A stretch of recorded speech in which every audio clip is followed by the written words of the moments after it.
biyahu laamigan way ka digayaan daraanashka galayaan loogu talagalay buur weyn baanu saaranahay magaalada hoose waxay naga hooseysaa dhowr mitir biyuhu marka aad bay u soconayaan wadada si marka wax u yeelin waxaan ugu talagalay biyuhu markay wadada ku dhacaan oo ururaan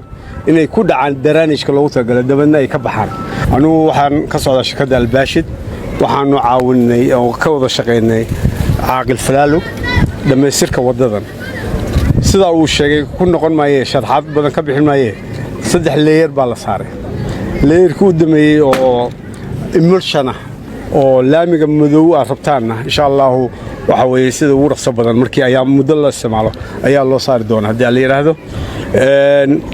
waxyaalaha aan ku dhiirinayo dadka waxa kamid ah daraanashkan meeshu maraa biyahu laamigan way ka digayaan daraanashka galayaan loogu talagalay buur weyn baanu saaranahay magaalada hoose waxay naga hooseysaa dhowr mitir biyuhu marka aad bay u soconayaan wadada si marka wax u yeelin waxaan ugu talagalay biyuhu markay wadada ku dhacaan oo ururaan inay ku dhacaan daraanashka loogu talagalay dabadna ay ka baxaan qorshahaasi waxaan ka wada shaqeynay caaqilka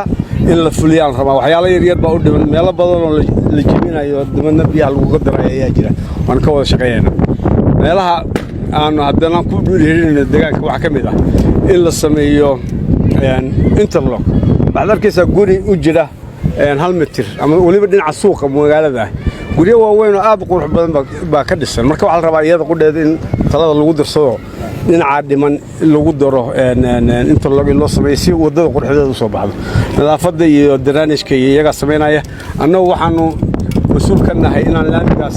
uusan waxba yeelin ilaa 5 sano baan cadeynayna garanti gareynaa hadii la yiraahdo